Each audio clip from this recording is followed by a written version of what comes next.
Hey, Cynthia. Hey, yeah. All right, I'm already recording, so what just popped up over here? Waiting on Diego. So. Oh.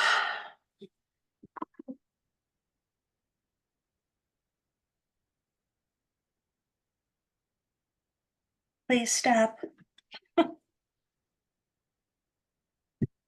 I've got mine's right down here. Mine are only like I've got one that's 11 pounds and 14 pounds. They're little brother and sister. Same. We adopted them together, and so anyway, Yeah, I got a oh boy, I got a 95-pound Belgian Malinois, and I got a 50-pound Aussie Shepherd. Those, yeah. We got little dogs. So. Yeah. Well, this is, he's 11, and so no more big dogs for me because I mean, I just can't lift them anymore into the back of the SUV, Yeah. So. Okay. All right. We're all back. Okay. So let me do that again. Let me share. And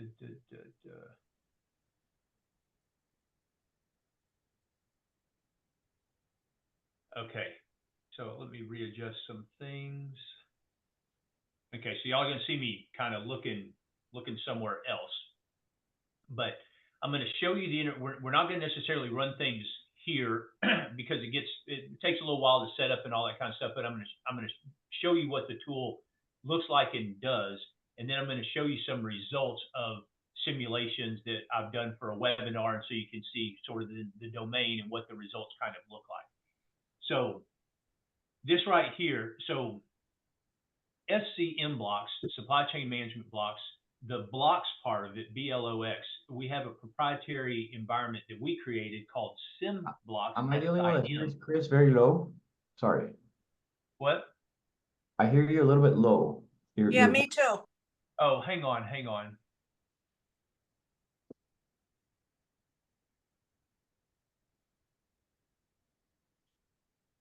we go. How's that? Is that a little better? Much.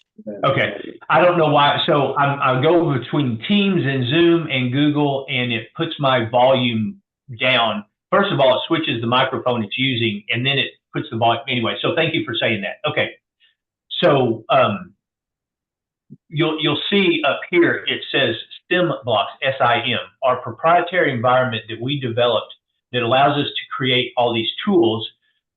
It's an environment. It's like, think of Microsoft Excel. You use that to build spreadsheets. So spreadsheets is what you're doing. And so we're going to build supply chain models, and we do that with what we call scmBLOX, which has been developed here. But if I go and I'm going to open some kind of tool, oh, wrong one, sorry.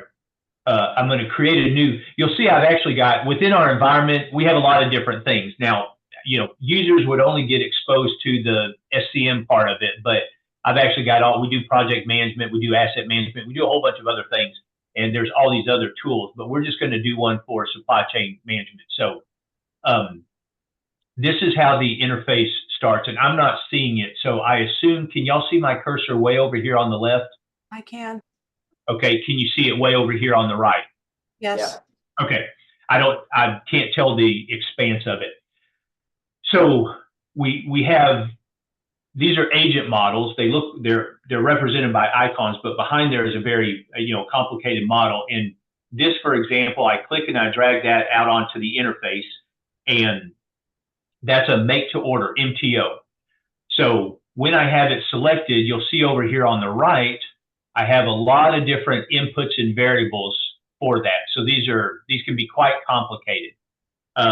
I've got a make to stock, and if I pull that make to stock out here, it's got a different, some of the inputs are the same, but it's got a different set of inputs associated with it. I've got a warehouse, and if I pull that over, it's got yet another different set associated with it. The customer is another one, and the customer is a very simple, in this case, very simple.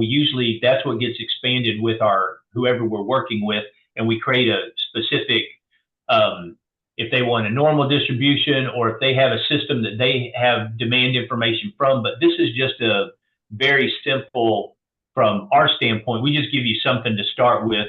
And it's basically just a time, like a little spreadsheet. It says, initially, I'm going to start, with 100, and at time 50, week 50 or day 50 or whatever, I'm going to go to 120. And it's very simple, but this can be very complicated. This is usually the first thing we work on to tailor for a client. But once you have something, it's just a click, draw, and connect, and I'm now connecting these things. And so now that's how I build my supply chain. I'll show you an example elsewhere. This gets to be a little too much. And what you're specifying, there's a bill of material that you would build or import. This again is stuff that we'd work with a client on. And this says that, for instance, I'm just making this up, a car is made up of an engine, an engine and let's just say a tire. And the tire, if I click on this, I'm saying that there's 4 tires per engine. I could even add another one and say, well, for an engine, I need, I'm just going to make this up, pistons. And let's say we're worried about a 6-cylinder engine. And so I need 6 pistons for every engine. By default, it's 1. So I need 1 engine for a car. I need 4 tires. I need 6 pistons for an engine. You would then go back and let me just add something here so I can actually make this. You would then go, everybody that's in the model, every entity that you have, you would assign what material from that bill of material is associated with that. Hang on just a second. Oh. My Roomba decided to go right now, so it's making noise. So this one, I'm just going to build it right. This one's the piston. And if I go to this, and let's just label this one the piston company, I'm just real creative here. And this is the engine company. And if I now go here, I need to go assign the material, the engine to it. And if I pick, this is all the logic's done so that if I connect a piston to a piston, it won't work. Or if I connect the piston straight to the car, it won't work. I've defined how things need to come together, and now it's going to come together in that way. So you would see this could get very, very complicated. I could have, 2 suppliers for my piston. I need to now go say that this guy's a piston. So a lot of this stuff, we sort of, I'm doing it manually, but we'd work with the customer and like we could get a spreadsheet that pulls all this in, and we automatically kind of create all this and present to them back the model with the bill of material and all that kind of stuff. So it all depends on working with the client. But if someone just took it right out of the box, this is how they kind of begin to build their model. And now what's interesting, so if I'm at the engine that's got 2 different piston suppliers. And one of the things that you can do is I'm now at the engine, I'm looking at order distributions. And so I've got 2 different companies that are providing pistons. And let's say I start initially with a 50-50 breakout of how I'm ordering 50% from one, 50% to the other. I can then move to some future time in the simulation, let's say 1 month later at day 30, and I can say I'm now going to move to a 70-30 arrangement. Whoops, that got rid of it. Let me pull it back up. And so now, if I were to move this ahead, once it got to day 30, it switched to the 70-30, and we can show the adjustment of orders if I plan on shifting my orders. So we can show that what happens in the supply chain as an old supplier is dropped off and I'm moving over to a new one or whatever, or I'm switching among the 2. One's a little more, we like this one better for whatever reasons. Or I can even test that and say, well, how much should I be ordering from? I can run the analysis that looks and says, well, how much should I be ordering? And at this point in time, should I switch and do all that kind of stuff? That's the analysis package that we can add on the back end. But what you start with is just all this. And so I can explore all these things. If I have, 10 different suppliers, I can sit there and say, here's how I'm going to order from the 10 different ones. And it builds all this up and it runs. I'm now going to go to results because, again, I don't necessarily want to go through all the variables with everything because it just takes a while to do some of that. And a lot of times, again, this is based on what we did with the DoD. So some of this is not really relevant to commercial companies. And so what we do is spend the first bit with them and say, does this work for you? This is what this does out of the box. This is what this does. If not, if we want to incorporate certain policies that you have that aren't in the model, great. That's where we tailor the model, and then we come back. And now when we dump this MTO, or we might even we might leave all these and just add more icons to pick from that are more specific to them. There's no limit here to what you do. That palette can be as big as you want, as specific as you want. And, one of them could be a demand module. And so you're pulling that in, and that replaces the customer and is now representing the demand into the supply chain, whatever. But from here, you can, again, these I can put customers or demand profiles anywhere. And so I can look at, hey, if I got a competitor demanding from my same supplier and they double their orders, how does that impact me? And so all this kind of stuff can get put in there. So I just wanted y'all to see the interface, sort of see how things kind of come together. I've got a couple that are already built that we could look at, but I want to show you some of the webinars that we've done because they actually build out a better story and give you what if scenarios and all that. So I want y'all to see, is that good so far? Okay.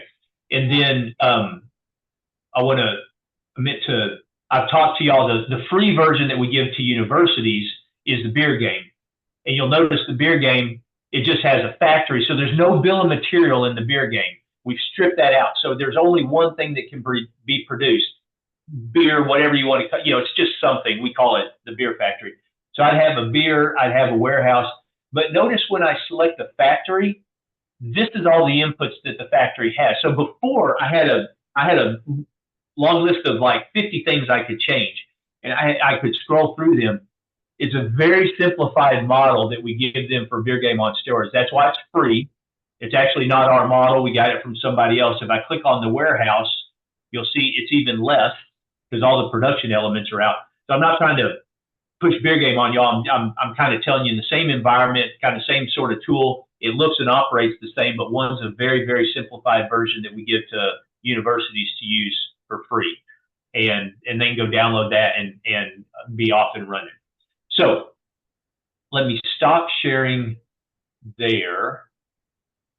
Where do I stop sharing? Oh, right there.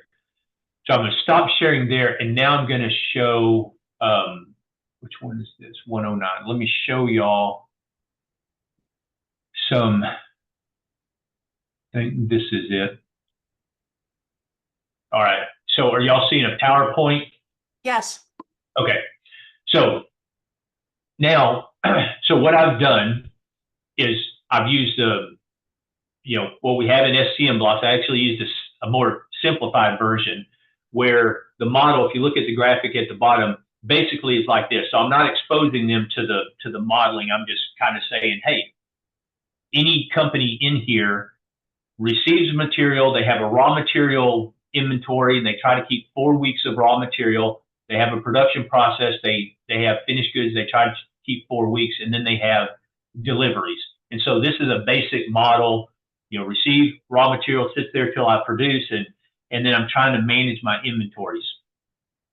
We're going to run some simulations, very simple, 100 orders a week, steady state, and it's a 2-year simulation, so we're just going to see what happens in that 2 years. We pretend like this is only one product line with the company, one SKU. So if you see this go, tank, It doesn't mean the company shuts down. It just means that product line is having issues. There's some basic inventory control loops in there. That's part of what the modeling is, that says, hey, if I want to have 4 weeks of material. If I only have 3 weeks in my inventory, then I got to order more to kind of build that up. Or if I have too much, I order less so that I'm not over ordering. So that's in there. And right now it's set at what I call a moderate. It doesn't immediately try to fill that gap. It says, I'm going to fill part of that gap because I want to see what happens the next time step and if I really need that much. And so it's kind of a slower approach to it, but it's not super slow. So it's kind of this moderate. And again, 4 weeks of inventory. So if we look at let me make this a little bit bigger. Sorry. There you go. Hopefully that helps some. Better. Okay. So we're going to look at a very simple situation. I've got an OEM. They have a tier 1, and then they have 3 tier 2s, all supplying a different component. So I need all components to make my tier 1. So we did other models where I had redundant suppliers and they supplied the same thing and I could shift orders. But this one's a little more interesting because I need all 3 of these to make the one. Yeah. But you'll notice on there, if we're doing 100, I'm just kind of showing the numbers, the smooth flow. If we're doing 100, if the orders are 100 a week, then everyone's delivering 100 a week. If they have 4 weeks of finished goods, they've got 400 sitting in there. Their production is 100, so it's 100 kind of going through everybody, and then all my inventories are at 400. So I'm just kind of giving y'all that as the baseline to consider. So let's see. So this is just some of the information. Don't necessarily worry about that. But what we're going to look at here is I've got a company that is in the United States, and it is ordering from a tier 1 that's in China, and the tier 2s are also in China. So that's our baseline. We're all smooth, everything's fine. Well, scenario 1 is, hey, let's pretend like China as a whole gets shut down. We can't do trade with China for whatever the reason. The cluster where everybody has bad weather. Whatever you want to say, but there's this disruption for 2 months. And everything's in China. What does that do to me? The second scenario is, hey, I'm gonna move a tier 1 over to the U.S., but all my tier 2s are still in China. So even though I moved my immediate supplier, did I really move my whole supply chain? No, the rest is over there. Then the third scenario is I'm going to pretend like I'm going to spread things out. So everything's not in China anymore. I've got 1 in Mexico, 1 in Africa, 1 in China. What does that do to me? And then the fourth one is I get a backup supplier for all of them. And we probably won't look into that one. So just to give you some information of what we're looking for, we start with a certain amount of money. We're going to make money over time, and the baseline is you make 120,000, whatever. Everything's flowing smooth, so I don't have any recovery times. I don't have spikes in my inventories. My longest lead time is 1 week. I'm satisfying all my orders, and my minimum profit margin at any point in time is 20%. So I'm just kind of, hunky-dory. And this is what the situation looks like. Here's me over here in the U.S. Here's my tier 1, and here are my various tier 2s, all sitting over there in China. But smooth flow, everything's good. I'm always delivering 100. No one's making any ripple, and my materials, my inventories are at 400. So then we introduce, and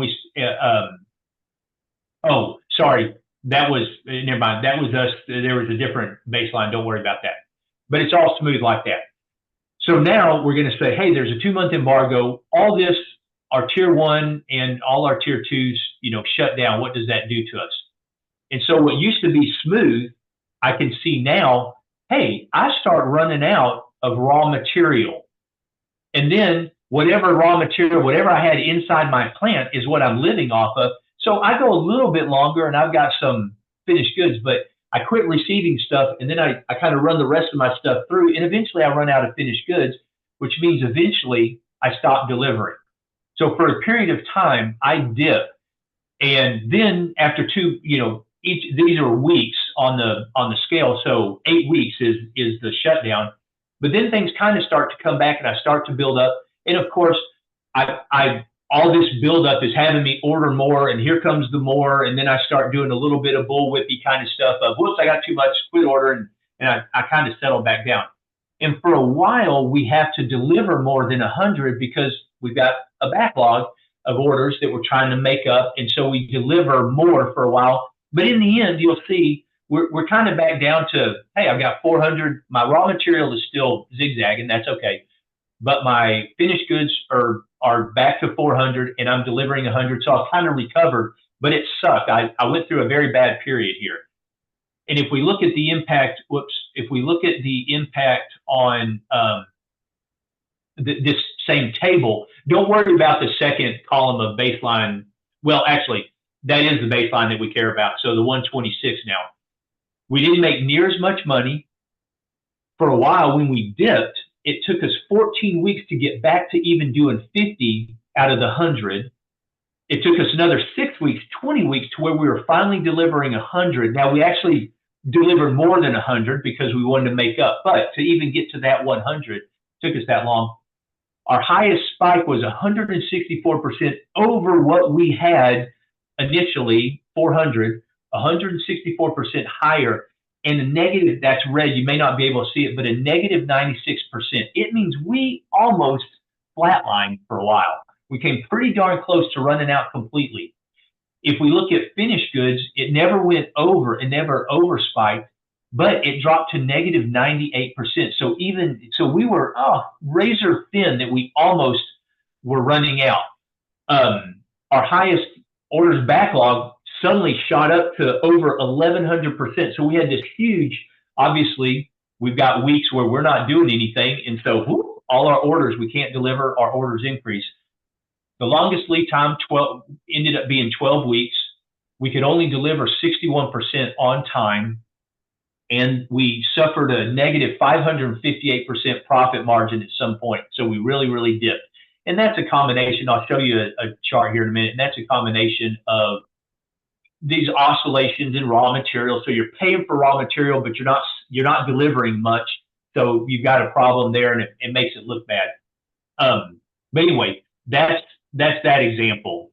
So then we keep going and we say, well, we're going to move our tier one to the. Oh, go ahead, Diego. Go ahead. How did you determine the ramp up time again? Like how was that lead time determined? Just by how long it takes to get things from China to the US? A combination of that, and then just the processes internal to each of the companies. So the disruption was just basically off and then back on. So it's not like there was a ramp up from China. All of a sudden they were back on. So it was basically a step down and step right back up. All this you see is in response to, and as it travels through the supply chain of the tier twos coming back on, the tier one coming back on, and now it gets to me. And for a while I had to live off only what I had internally to the company, and then I started getting more, and now I could start deliver. So all those adjustments are really the adjustments of the system of that's the key, is we're treating the supply chain as a system. Every company is acting on their best behalf, and this is what it looks like when they all do that. Got it. Okay, so now we've moved the tier one over to the US, but there was still the same problem with the tier twos, the 2-month embargo over there. So we're going to take a look at what that does. And now you'll see, looks kind of like before. We run out for a while, but you'll notice we don't run out as bad because our tier one in the US did not stop either. Our tier one, so we had some extra inventory in our tier one that came to us that we didn't have the benefit of in the other one. So although these look kind of similar, they dip, it's not near as bad because that tier one is a bit of a buffer for me now. And so, but we see similar dynamics. It drops, our raw material drops, which then our finished goods drop, which causes our deliveries to drop. But you'll notice none of these are quite as low. And as I recover, my recovery is quicker, and the oscillations are not quite as bad. So we see some of that happening. And if we now compare those results, we're now way over here, this rightmost column, and we see our finances overall are a little bit better. The impact on our recovery is not as bad. It only takes us 3 weeks now to get back to 50% and 7 weeks to get to 100%. We only overshot by 75% on our raw material, whereas before it was 164. But we dropped down to negative 96 still. We still had this issue where we almost ran out, but not as bad on finished goods. We didn't go higher, but we only went negative 90% compared to negative 96. So we didn't dip as low. You'll see our highest orders backlog is only about 288%. So not near as bad because we were delivering a little bit more. Our longest lead time was only 4 weeks, and we actually got to where we were delivering 84% on time now compared to the 61, but still below. In our profit margin, the worst it got was negative 44%. So a little bit better. Whoops, can y'all still see stuff?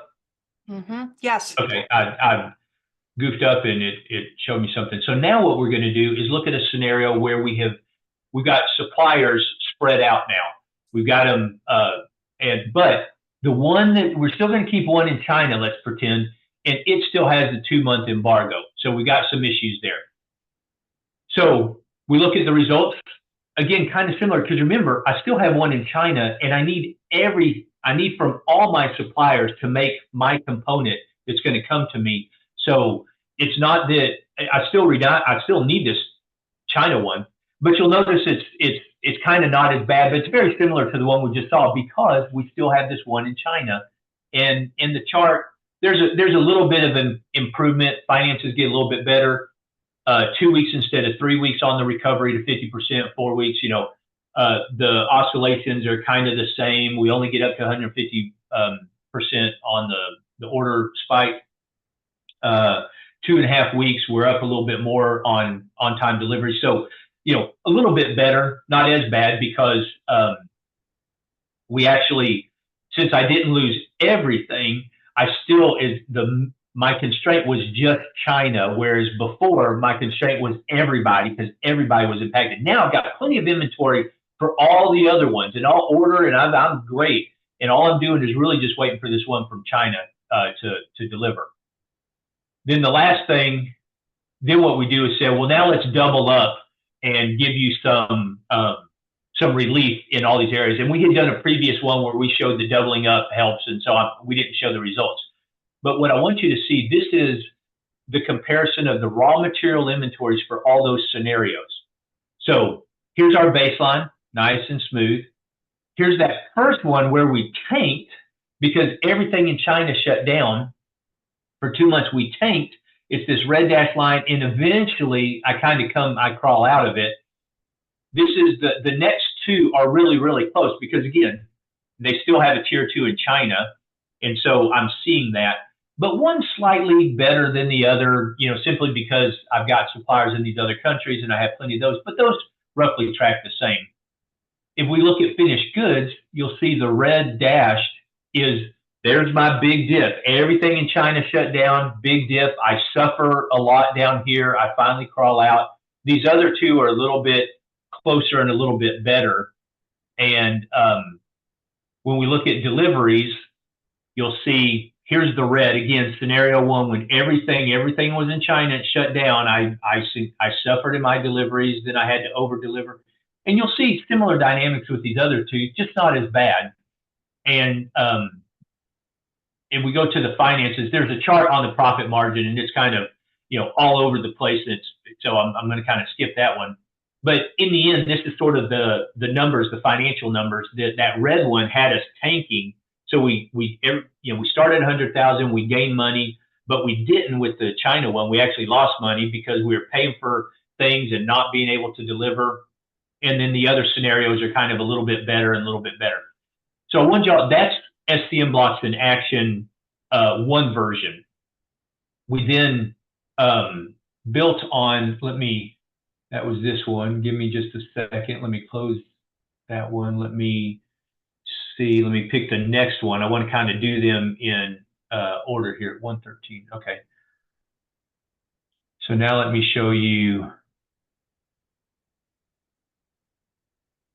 this one. So y'all are seeing the screen again? Yes. Okay. So what we did in this series of webinars is we kept using the same, we just kept building on. So everything you learned from the previous one still applies. The baseline is always the same. It looks like what I'm showing you here. We kind of explain, hey, it's the same thing, 4 weeks, blah, blah, blah. All the chart, the baseline chart looks the same for everybody, for all these, because that's our starting point. But in this one, what are we doing in this one? Oh, okay, here's what we're doing. Okay, so same setup as before, the way we ended. So I got a tier 1 in the US, I got a tier 2 in Mexico, a tier 2 in Africa, and a tier 2 in China. So the same structure we left with before is where we are. So we look like this. And we don't have double up because we're going to test a few things. So we're not doubled up the ideal way we want. We've only got one. And what you see in the white numbers are the shipping times or transportation times. And so it's just geographically proportionate. It takes 4 weeks from Mexico, 8 weeks from Africa, and 12 weeks from China. So just kind of show you, and it's only 1 week within the U.S. from my supplier to me. So the scenarios are going to be, we're basically looking. There's a reason for why we were doing this. We were looking at which companies might go bankrupt and all this kind of stuff. But what we're basically doing is saying, what if each one of those shut down? Which one has the worst impact on me? Is it my tier 1? Is it my tier 2 in Mexico, tier 2 in Africa, tier 2 in China? So that's what the scenarios are, is I'm going to shut one of them down, just like we did in China, but now I'm going to pretend like that happens in all these other places. And I want to now see which one kills me the worst. Here's our baseline, same baseline results. You're going to see some of the similar things. So the first thing is we're going to kill our tier 1 and say the tier 1, for whatever reason, had financial struggles and quit shipping to us for 2 months. Again, just exact same thing we did for the China. We're just saying it's the tier 1. And here's now what my chart looks like. Of course, like we saw in the other one, I suffer. My tier 1 can't deliver, so I run out of, I've stopped receiving from my tier 1, which means I start plummeting, run out of raw materials, but I'm living off what I had, so my finished goods make it a few weeks longer, but then my deliveries are impacted, and then I start kind of trying to crawl out, and in the end, I'm fine with, you see, I'm starting to settle down, raw materials almost back down, I've got finished goods, I'm delivering, everything's fine. But I suffered in between, and this is how I reacted and recovered from that suffering. And so if we, look at that chart, we got hit financially. Our recovery, it's 13 weeks to 50%, 15 weeks, same kinds of, these are the same metrics. We just keep giving different examples. You see a 165% spike in raw material, but notice you see a negative 100. We run out. There's a period of time where we have nothing. Same with finished goods. We run out. We have nothing. So if you look, and then our orders backlog spikes, our longest lead time, 14 weeks, we only deliver 71% on time. But you'll look, our profit margin is negative infinity because at one point we aren't selling anything and we have all these costs. So we make zero money, but yet we're paying for all this stuff. So bad situation. Next one. Shut down Mexico. Everybody else is going tier 1's fine. Everybody else, what happens when Mexico shuts down? So we get a similar chart, but not near as bad as if it's our tier 1.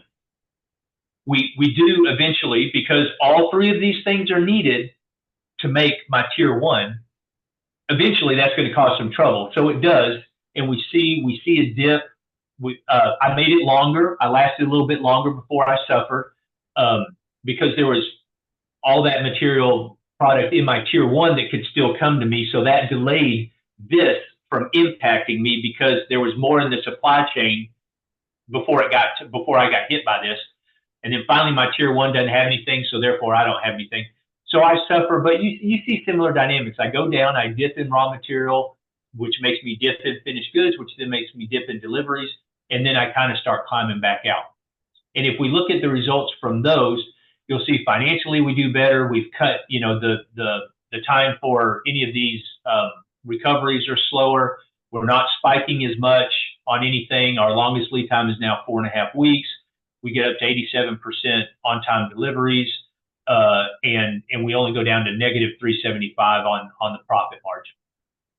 Now I mean, this is what you use scmBLOX for. Shut this one down, shut this one down, shut this one down, shut this one down. Which one's the worst? So now we're doing the Africa one, and very similar chart to what we saw with the Mexico one. But you can't quite tell. When I compare them all at the end, you'll see that there's a slight, there are some slight differences, but same thing. I dip, I run out of raw material, or I'm low on raw material, low on finished goods, low on deliveries, but I kind of climb back out. And if we look, we'll notice it's actually not as bad if it happens in Africa, if it happens in Mexico. Well, both of these are better than if it happens at the tier 1, obviously. But you'll see if it happens at the African supplier, I do a little better financially. My recovery time drops to 2 weeks and 3 weeks. I've got some spikes in inventory, but I'm not down as low. I was negative 99, so I was almost out. Now I got a little wiggle room. The finished goods only dipped to negative 83 instead of negative 97. So, again, I got some room there. I only had a 68%, spike in orders. My longest lead time, 2 weeks, not too bad, 93% on time, and a negative 11% profit. So we're doing better. This is not as, obviously we wouldn't want this to happen, but if I'm going to look at all of them happening, which one's the worst? Well, this is so far is not the worst. This is the least bad. And so now the last thing we're going to do is look at China, which we had seen before. And so we kind of know those results already of what happened there. But what's interesting is you'll notice raw materials not as bad. Finished goods doesn't dip near as bad, and our deliveries actually never suffer. If it's that, because we set up these delivery times and all that. And what's interesting, if I now come, and if we look at the chart, you'll see there's actually, because we could deliver 100%, we never suffered on lead time. We never suffered on having to recover. We had some spikes, but not too bad. So now let's compare the raw materials. This is me, the OEM, my raw material inventory based on what's happened each of these shutdowns. Here's my tier 1 shutting down. So obviously the closer it is, the worse it is. I care most about my immediate suppliers. If they shut down, they have a immediate impact on me, and it's bad. So we show that right here. You'll see these other 3 are kind of staggered, and they're Mexico on the left, Africa in the middle, and China on the right. And what's actually interesting in this case is part of the reason that China, the impact of China is not as bad as the others, is because of the transportation pipeline. There's extra inventory being held in that pipeline because it's another 4 weeks. So it bought me 4 more weeks. So geographically, the further you are away and it takes longer to transport, that's actually more buffer in the system that protects me. And so that's what we see right here. The 4-week difference in those dynamics is all based on having some in the pipeline. So anyway, and then you can kind of see the impact of the rest of it. But if we look at same thing on deliveries, when it's my tier 1, that delivery drops and I suck for a while. Now it's my Mexico, Africa, and Chinese, and you'll see they get less and less. They buy me more time, and because of that, their impact is actually less. So my dip in finished goods is less and less and less for each of these 3. You can kind of see, here's how bad it is with Mexico, here's how bad it is with Africa, and here's how bad it is with China. But if we go to now the deliveries, and again, this is me, this is the impact on me. Deliveries with the tier 1 going out, very bad. Not as bad with Mexico, not as bad with Africa, and it's a flat line with China. It's just enough to keep me from being impacted on my deliveries to my customers. So another, example, and we can also show the financial impact of that. But that's another set of how you can use scmBLOX and us actually using it to address some hypothetical but realistic scenarios. And let me see if the last one is worth showing. So in the Yeah, go financials, ahead. you only have revenue and profit. But what about like you said, right? Okay, perfect. My China suppliers, they take, they're better for a risk perspective because since I have 12 days of inventory in the transportation, then, I have a bigger buffer. But then that's also 3 times more inventory dollars than what you have. But that's captured. I mean, that's captured. That's why that's already in my overall funds and my profit margin. Those are reflected in there. The timing, the profit margin is more impacted by the timing. When I'm not selling anything, but I'm receiving a lot of materials and I'm paying for those, that looks bad. And you'll see in that profit margin goes up and down based on me holding raw materials. So all that's accounted for. So even with that, that's what you're seeing the results. So financially, we're trying to capture. Now, if someone wants a more complicated financial model, then we would tailor and we would add that in there. This is just a very basic model, of finances. And so, anyway, so am I sharing a new screen now? Yes. Okay. So this one was real interesting. So what we've got in this one, again, it's all the same kind of setup. Oh, I'm looking at the wrong one. Let me make this a little bit bigger. Sorry. Make it, I've got 3 of these open. So, so what's happening here, this is the basic layout. So I've got now, that's me, the light blue OEM. But what we're doing is looking at this big example where I have 3 industries, defense, EVs, electronics, all feeding down to the same tier 3 critical rare earth material. I call it unobtainium, but you can imagine what it could be. It could be something, but they all come down in that raw material at the bottom. Here's another thing scmBLOX can do. It can represent a company, or it can just represent a cluster of companies that are a capability. So that raw material is really a cluster of companies off somewhere, in Asia that we're depending on. It's not necessarily one. But I've kind of represented this as I got 3 supply chains kind of coming. And so what we're going to look at is our kind of regular baseline. It's still always 100. It's always the same baseline. But we're going to say that the electronics industry triples their orders for whatever reason. They decide they've got some new products or they want to get a hold of the critical material. So they're going to triple their orders. And now we're going to see the ripple effect I'm showing here, 3 times the orders, and we're going to see how it travels through the supply chain, and I get impacted over here, even though I change nothing at all. And we're going to see that travel through, that ripple effect travel through, because of course, the tier 3, the raw material suppliers don't have infinite capacity. So when orders increase, they have to build capacity. It doesn't happen overnight.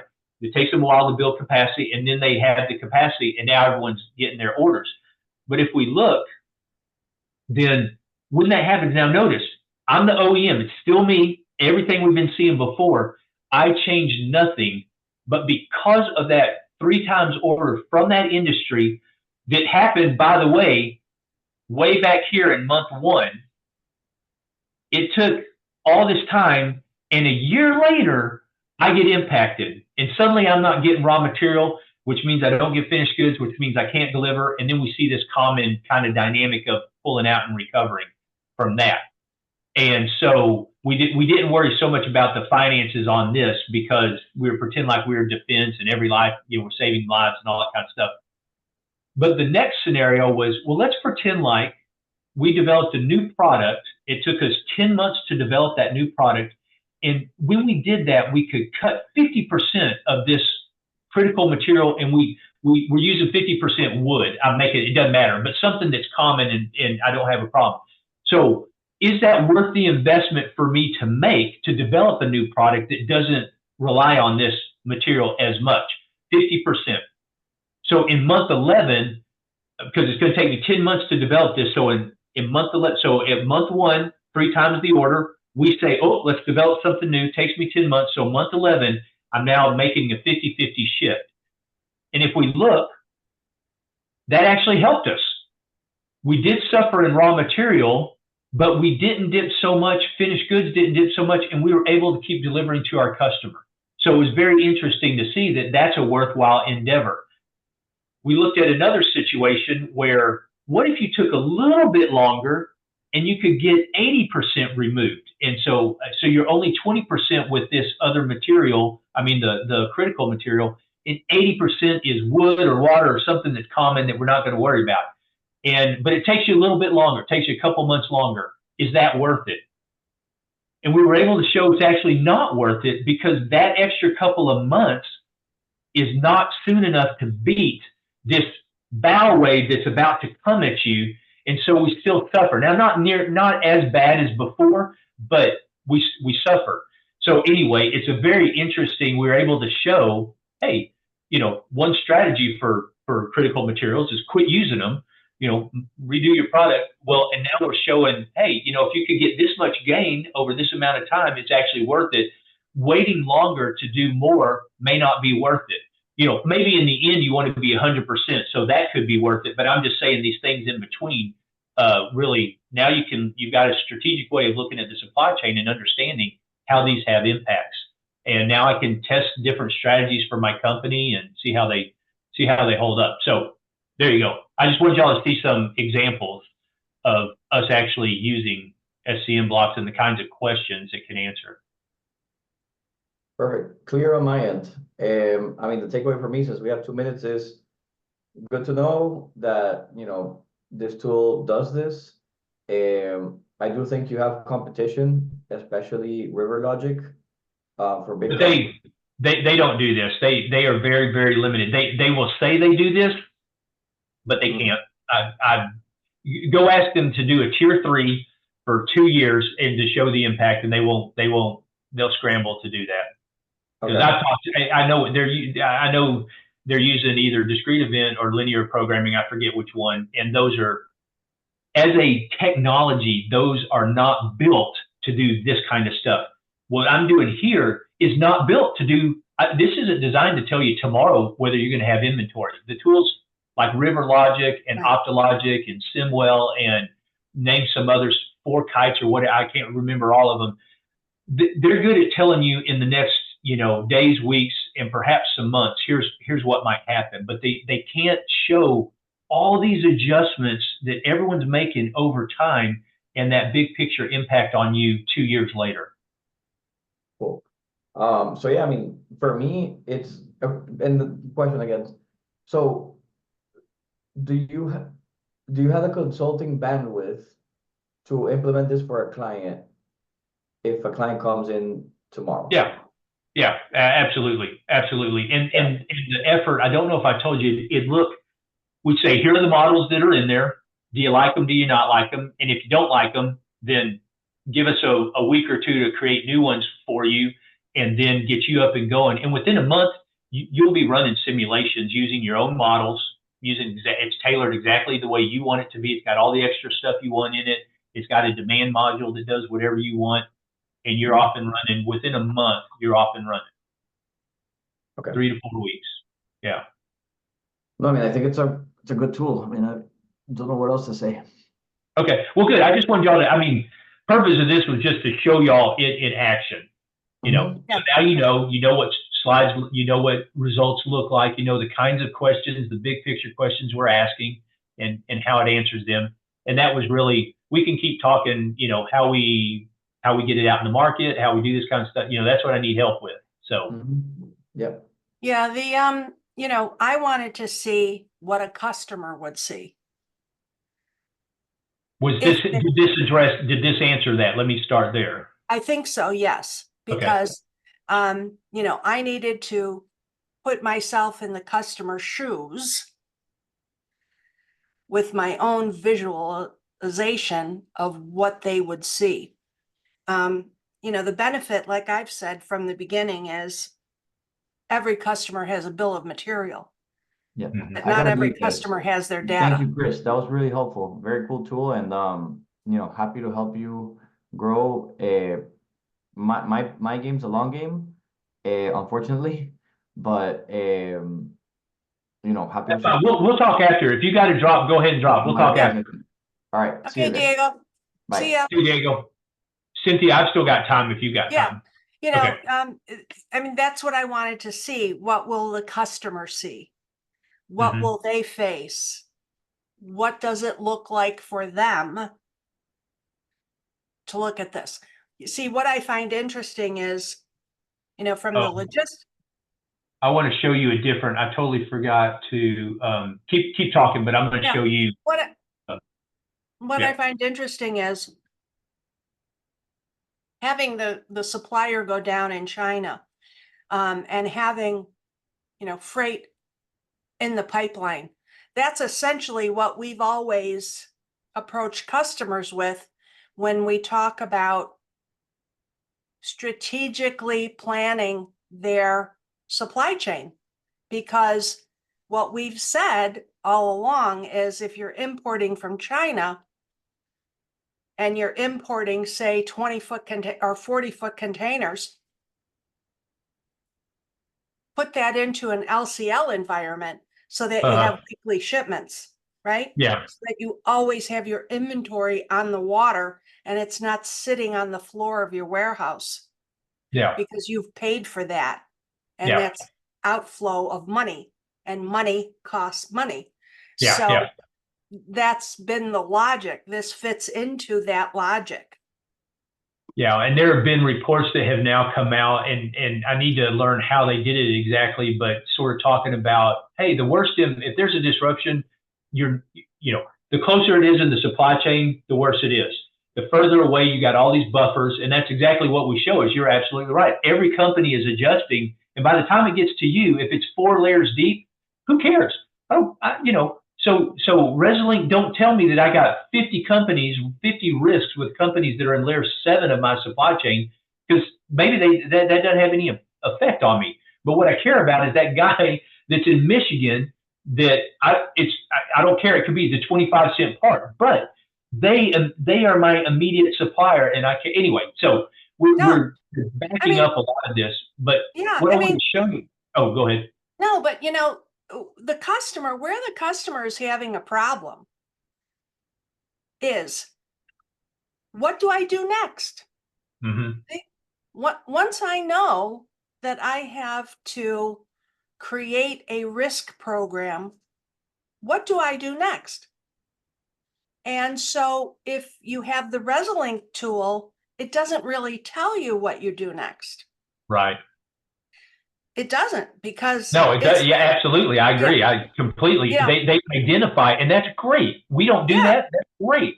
We want to add on to that. Yeah, yeah. Yeah, but once you identify that, do you really need Resolink? No. I mean, well, you need to then use Resolink, 2 months later to see are there any new risks that have arrived. I get it, but you're right. Once they identify it, at that point, well, in all honesty, you're right. At that point, they identified some stuff, and you can go and from what they identified the first time, say, oh, I see what they're looking at. Now let me just go run scmBLOX and just go and run thousands of simulations and kill it here, kill it here, kill it here, double up here, double up there, triple up here, triple. Is this all worth it? And you can, and once you know what they're looking for and have a map of your supply chain, which again, for us, if you don't have a map, we say start with your bill of material. Your supply chain is going to look a lot like your bill of material. Don't worry about it. And anyway, so that's really the logic. So, as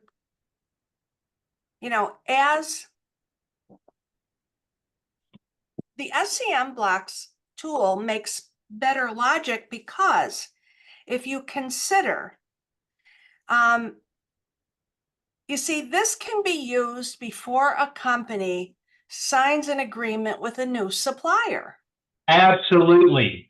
In fact, it can help you determine where you might want to go find a supplier. Right. The Resolink tool can't do that. Yeah. Okay. And I mean where both in geographic, but where also in tier level. Like maybe you don't need to double up here, but you need to double up down here. I don't know. I'm making this up, but yeah. And so if I'm, in strategic procurement and I'm saying, before I sign on these new suppliers, I can run the scmBLOX because it gives me my numbers. That's what I'm looking for. I'm looking for my numbers because I have to justify what I'm doing with numbers. Yeah. And that's where I see the huge value, because a wrestling product, you can't do that. No. It's not going to tell you anything. If you put these new suppliers in the wrestling software, it doesn't give you anything back. It's just sitting there, right? Yeah. And it's on your heat map. And you say, oh, okay, I have more colored dots on my heat map, but it's not giving you. Yeah. Well, so good. That's great to hear. So again, this is just more validation that there is a gap. So the question is how to get this out there and how to make money off it, because somebody's eventually going to do this. Now, I think we got a year window where we're ahead of the game and no one's figured out how to do this yet. But that year is going to evaporate, and somebody's going to see and do and realize and all that, and we'll get something out there. Someone will get something out there, and I want to be the first one out there and grab that space and say, no one's doing this, and then everyone else can come follow me. That's fine. They can come follow and say, oh, well, let's do what scmBLOX is doing. Great. And then it's a fight for maintaining leadership. I want to have that, but it requires getting out there first, and that's where got to get into some of these places. I know. And, I mean, I haven't been, like I say, I haven't been focused in the past couple of weeks. I just haven't. I've been screwing off. And now I'm trying to get screw off every once. You need to, hey, it's part of life, man. Do it. So. Yeah. So I'm trying to get back focused now. And, well, this was probably a hard slap in the face to bring you back. Is like, let me show you these results. Yeah, definitely. So, last night too, as we were listening to the presenter, she identified what our challenges are, right? When you started asking her about risk. Okay. So she's responsible for risk, but it's a different silo, right? Who's the decision maker in risk. And she even said the damaging words of, well, they didn't say anything. Yeah. I mean, you you saw I then had to follow. It's like, okay, they didn't say anything. Well, was that because of everyone was having trouble and they just gave them grace? Or did they not say anything because they truly didn't have a problem? Oh, no, everyone was having a problem. Okay, well, now this is where I'm trying to ask you. And so what did you do, all that? And anyway, I didn't want to put her too much on the spot. I know, but that's what we're up against, right? Because so she doesn't know. She did not know if there was a dramatic disruption to her company, and she did not know if her company lost money, lost customers, nothing. Yeah. And doesn't know, like, obviously the SLA on that contract went to shit because that company couldn't provide. But that was their one defense was, I'm going to put an SLA in place. Yeah. Go ahead. I mean, shit. Yeah. Put five SLAs in place. Tell them you want 100%. Don't give them any slack. Don't let them, none of this 95 or 99, 100. Why not? It's all shit. It's all just make-believe. So, so that's, but, she highlighted our dilemma and, well, so how do we find the people?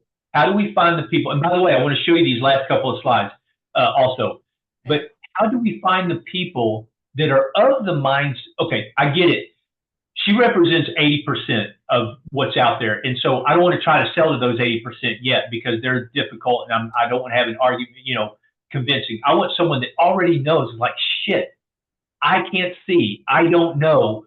I don't know if that risk, that was a risk, and I don't know what happened. Shame on me. And they kind of realized that how do we identify those people and then get to those people? Because I think if we can identify those people, they would be very receptive. Yeah. So anyway, just putting it out there. I know. And I mean, yeah. So we'll see. We'll just keep looking and all that. But let me talk to you about this, and then I want to come back to Resolink and a strategy. Let's keep talking Resolink, Vista, all that. But let me show you this first. So these are what we did to validate this for the military. And so this is a aircraft program for Department of Defense. It happened to be the Army Black Hawk program, but we helped them avoid going back to Congress for $900 million. There was a certain system that they cared about on the helicopter, this fleet of helicopters that was undergoing all these upgrades and changes, and so we account for all that, bring all that in. And this is actually the picture of the supply chain. So there were a couple of things we were working on. One, you basically had two routes. Like, here's the supply chain right here, but you had the primes ordering stuff, like the Boeings and whoever.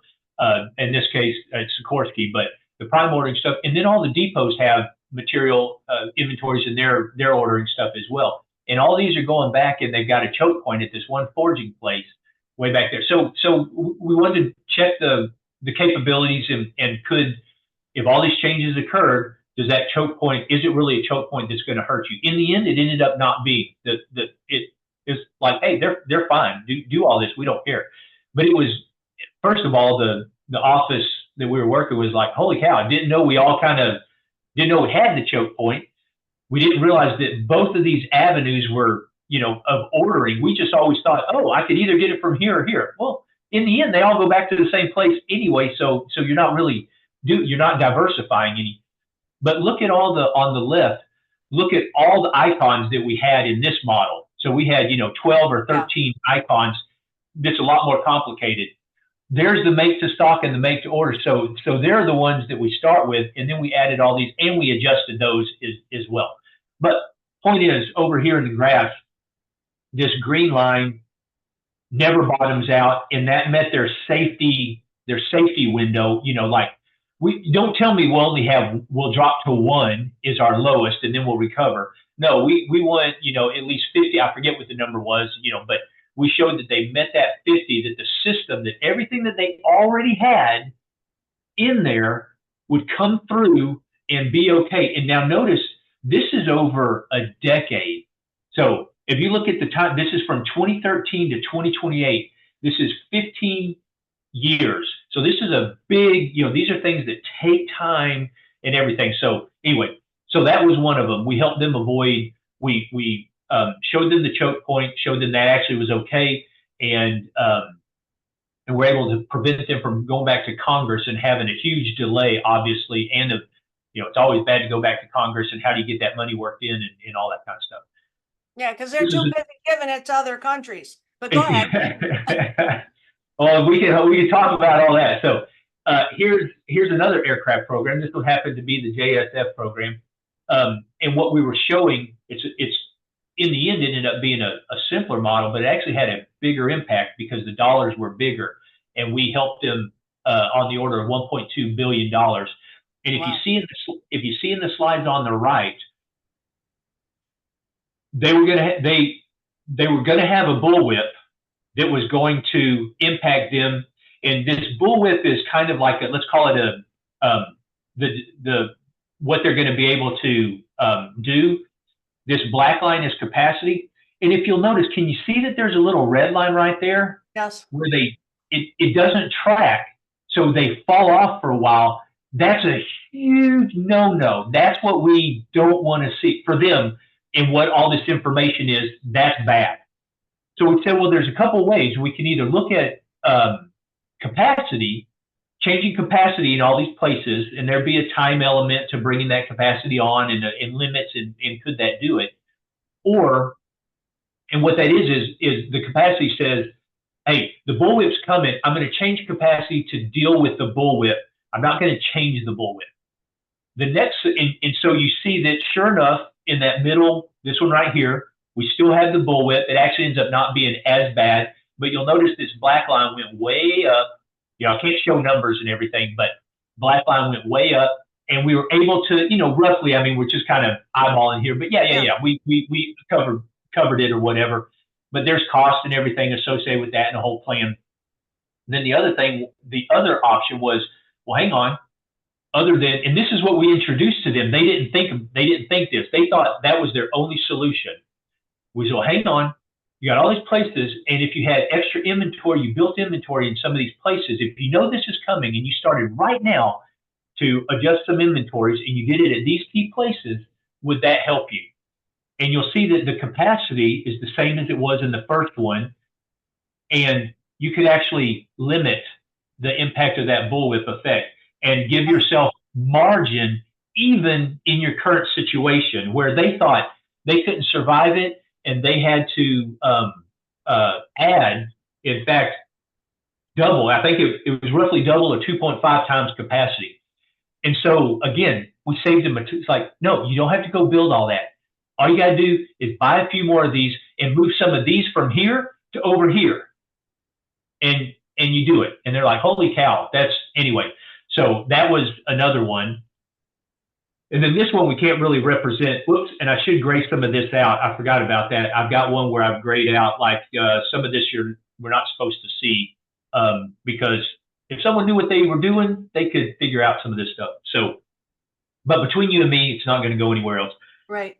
This is a missile program, and we were looking at things that might happen, and so we stress tested kind of this supply chain. So there wasn't anything they were necessarily planning for, like this is specifically our scenario.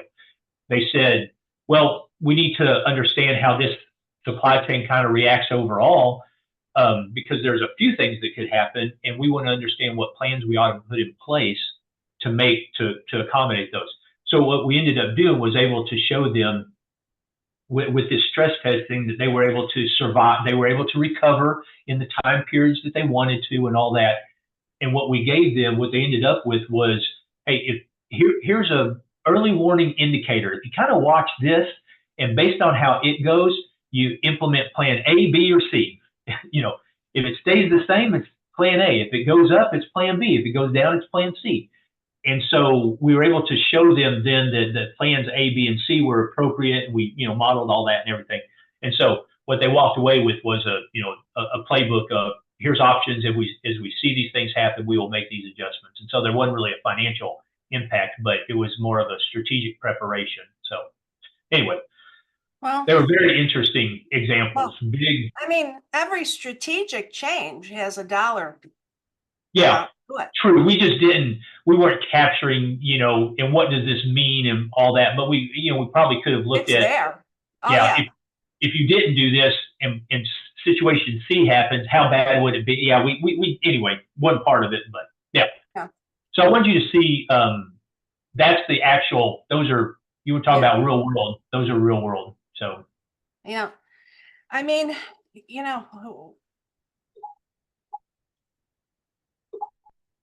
yeah, sure. Resolink could definitely use this product. There's no doubt about it.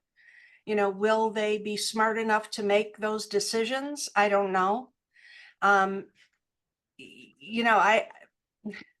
Is it worth, you mentioned Bindia and her husband, who I can't seem to, I wrote it down, but I can't. Sumit.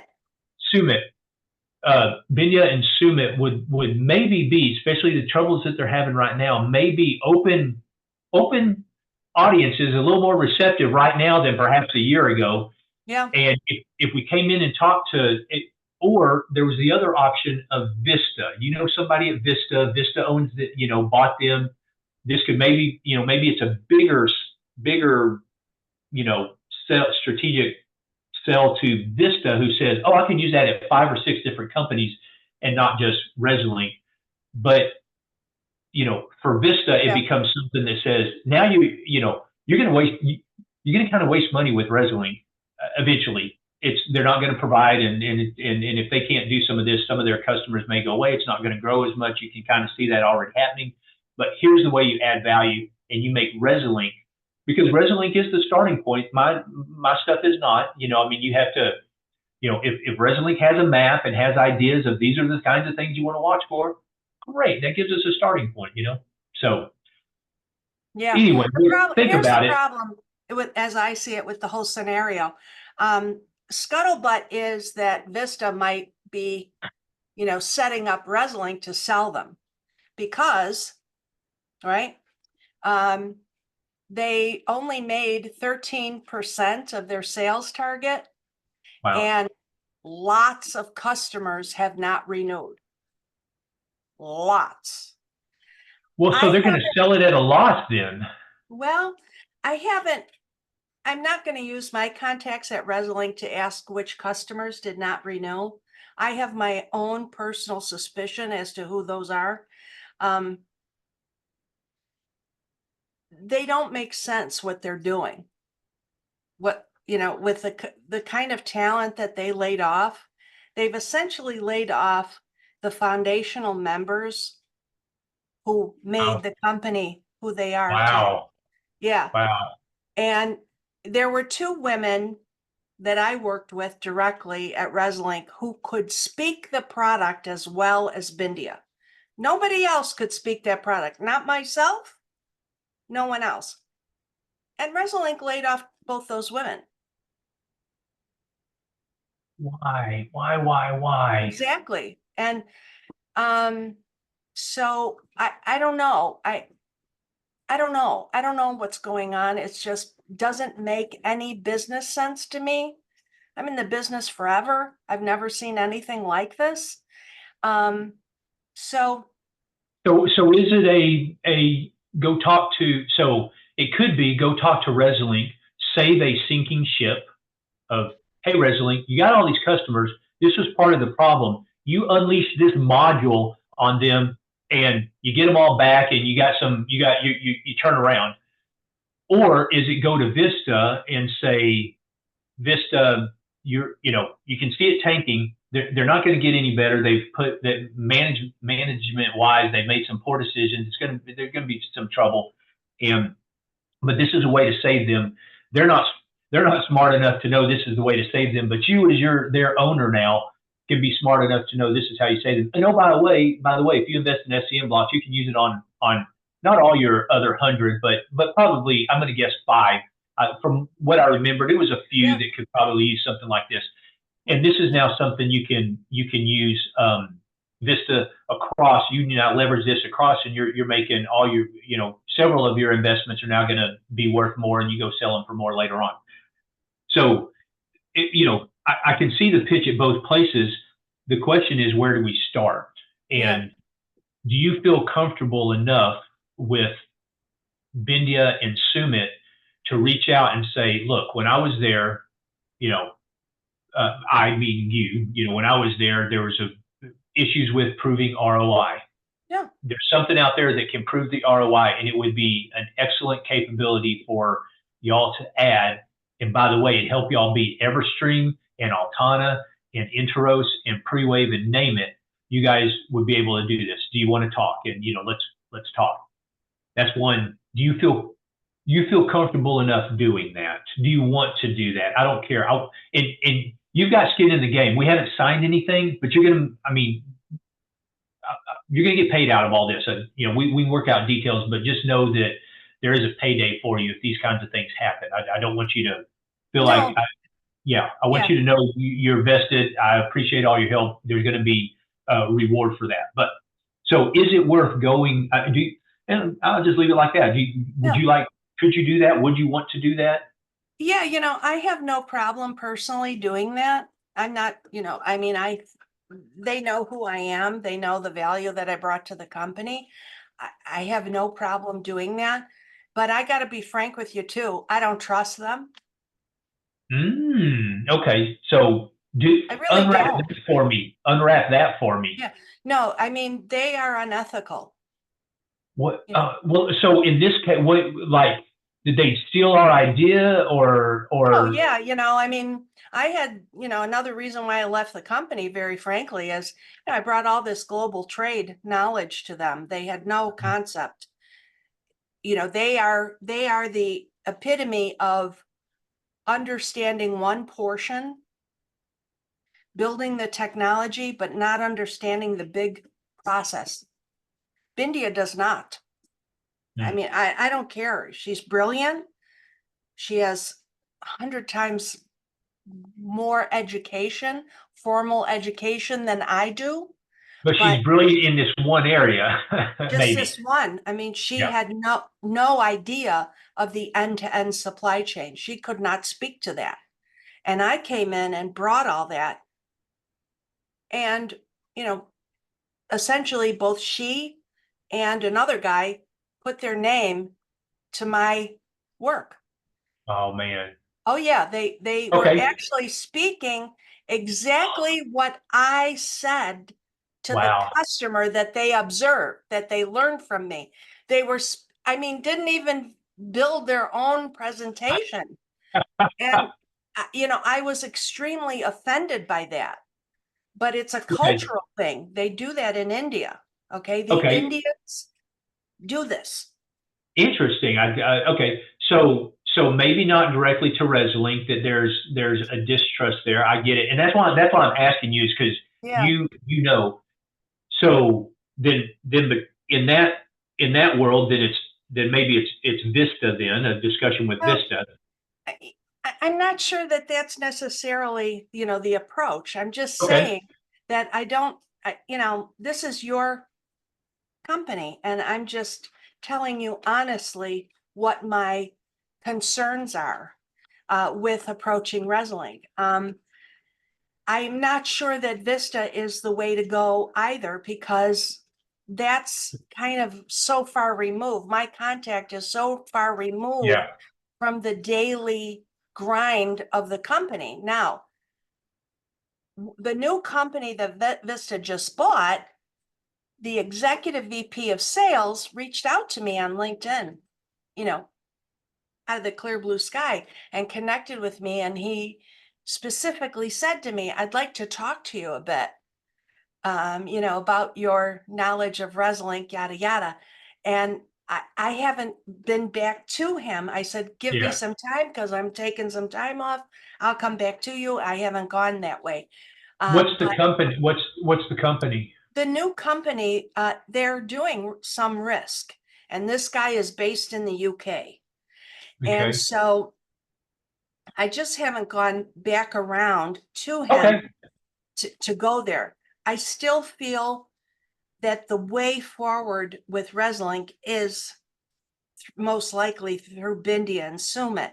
But I'm just giving you the heads up that, No, I agree, and I agree. If we're going to talk to Resolink, it's straight to the top. I don't want to working with all these other people. So whether we do that or not, I get it. That's on the yeah. table.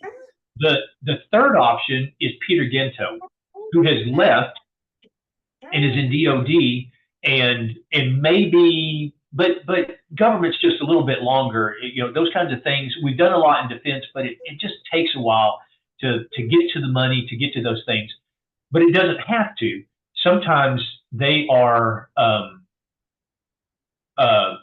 like someone like Peter Gento is there and can make things happen fast. Like, no, I know where there's money, or I know who you ought to talk to, and this, that, and it can happen a lot faster. I see this is still recording. I need to stop it, Oh and yeah. I'm going to stop recording.